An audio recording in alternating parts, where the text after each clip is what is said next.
Assalamualaikum warahmatullahi wabarakatuh. Di sini kami kelompok 8 akan mempresentasikan hasil diskusi kami mengenai linguistik sistemik fungsional. Sebelumnya, perkenalkan nama saya Tika Agustina yang akan memandu jalannya diskusi pada hari ini. Dan sebelumnya akan saya perkenalkan nama-nama dari anggota kelompok kami. Yang pertama, saya sendiri. Kedua ada Vika Suci Ramadin, kemudian ada Wisnu Restu Wijaya, dan yang terakhir Devi Ayu Dwi Romadona. Next. Pembahasan yang akan kita jelaskan pada kali ini yaitu mengenai pengertian linguistik sistemik fungsional, kekurangan, kelebihan, penerapan, serta fungsi-fungsinya. Untuk materi selanjutnya akan dijelaskan oleh rekan-rekan saya. Kami persilakan. Baik, terima kasih. Yang pertama adalah pengertian dari linguistik sistemik fungsional.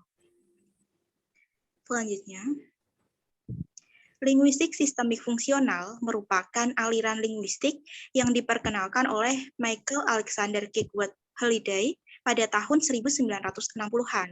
Kata sistem dalam sistemik mengacu pada sistem pilihan, bahwa secara paradigmatis penggunaan bahasa berada pada pilihan bentuk. Misalnya saat komunikasi, pemakaian bahasa akan dihadapkan pada pilihan klausa, apakah deklaratif atau indikatif, apakah aktif atau pasif. Sedangkan kata fungsional memiliki makna bahwa bahasa berada dalam konteks penggunaan. Selain itu, bentuk-bentuk bahasa mengemban fungsi. Jadi, linguistik sistemik fungsional adalah sebuah pendekatan untuk linguistik yang menganggap bahwa bahasa sebagai sistem semiotik sosial, menurut Halliday tahun 1978. Linguistik sistemik fungsional mempermasalahkan tentang cara pemilihan bentuk-bentuk bahasa pada konteks penggunaan bahasa sebagai teks. Fungsi bahasa sebagai pusat dalam teori ini yaitu tentang apa hakikat dari bahasa itu serta bagaimana bahasa itu dapat bekerja. Linguistik sistemik fungsional bermula pada konteks sosial dan juga melihat bagaimana suatu bahasa bekerja serta dibatasi oleh sosial konteks.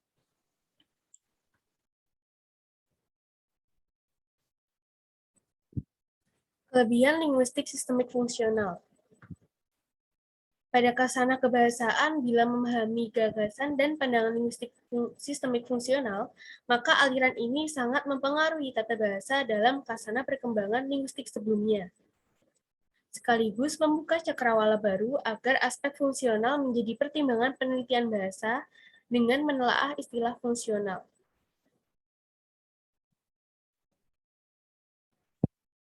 Kemudian, aliran ini dapat menekankan pada fungsi proporsi dan struktur kalimat.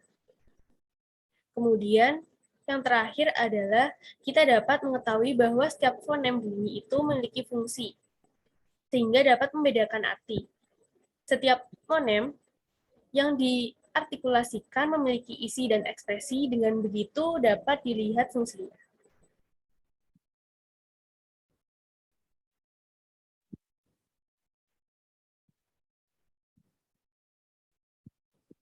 Kekurangan linguistik sistemik fungsional.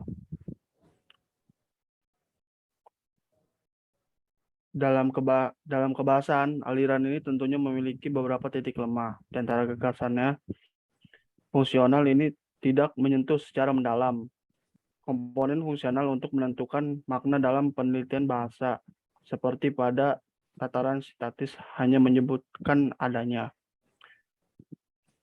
Yang pertama ada gagasan fungsional, tidak menyentuh secara mendalam komponen fungsional untuk menentukan makna dalam penelitian bahasa. Lalu yang kedua ada penyusunan kalimat yang benar berdasarkan fungsi tidak jelas.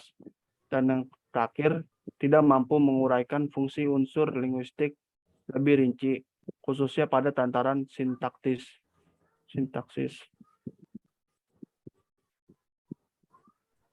Selanjutnya mengenai penerapan, kegunaan, dan fungsi dari linguistik sistemik fungsional.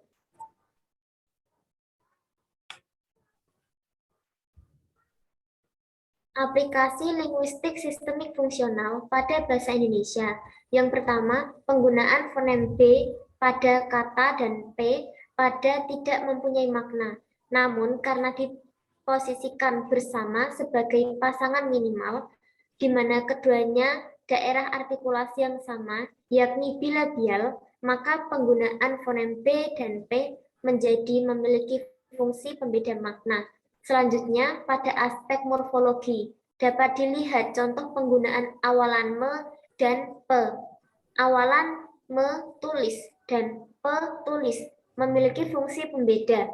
Me tulis menjadi menulis sebagai kata kerja, dan pe tulis menjadi penulis. Penggunaan morfem bebas atau kata dasar yang sama, namun didahului oleh morfem terikat yang berbeda, maka fungsinya pun menjadi berbeda. Selanjutnya, mengenai penerapannya, yaitu digunakan sebagai metode kajian beberapa naskah kuno daerah. Misalnya pada penelitian genre cerita rakyat Aceh dalam kajian linguistik sistemik fungsional. Studi ini bertujuan untuk mengkaji genre cerita rakyat Aceh yang secara spesifik menggunakan beberapa hal, yaitu yang pertama, fungsi sosial cerita rakyat Aceh menurut masyarakat Aceh. Kemudian mengenai realisasi struktur generik cerita rakyat Aceh. Yang ketiga, fitur leksikogramatika yang umumnya digunakan, dan yang terakhir mengenai ketercapaian fungsi sosial.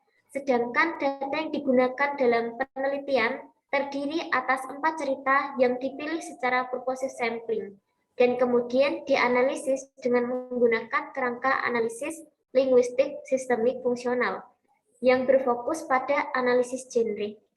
Next. Berikutnya adalah fungsi dari linguistik sistemik fungsional. Yang pertama mengenai fungsi ideasional. Dalam linguistik fungsional sistemik menjabarkan bagaimana bahasa bisa mewakili pengalaman dan mendeskripsikan persepsi tentang dunia atau suatu kejadian. Yang kedua mengenai fungsi interpersonal, menggarisbawahi bagaimana bahasa digunakan dalam berinteraksi dengan pasangan atau partner bahasa kita atau listener. Yang ketiga mengenai fungsi tekstual yang berkaitan dengan makna tekstual atau bagaimana tekstur berperan dalam sebuah teks. Dan yang terakhir akan dipaparkan ini daftar pustaka. Sekian presentasi yang dapat kami sampaikan. Apabila ada kekurangan atau salah kata, kami mohon maaf yang sebesar-besarnya. Billahi taufik wal hidayah. Wassalamualaikum warahmatullahi wabarakatuh.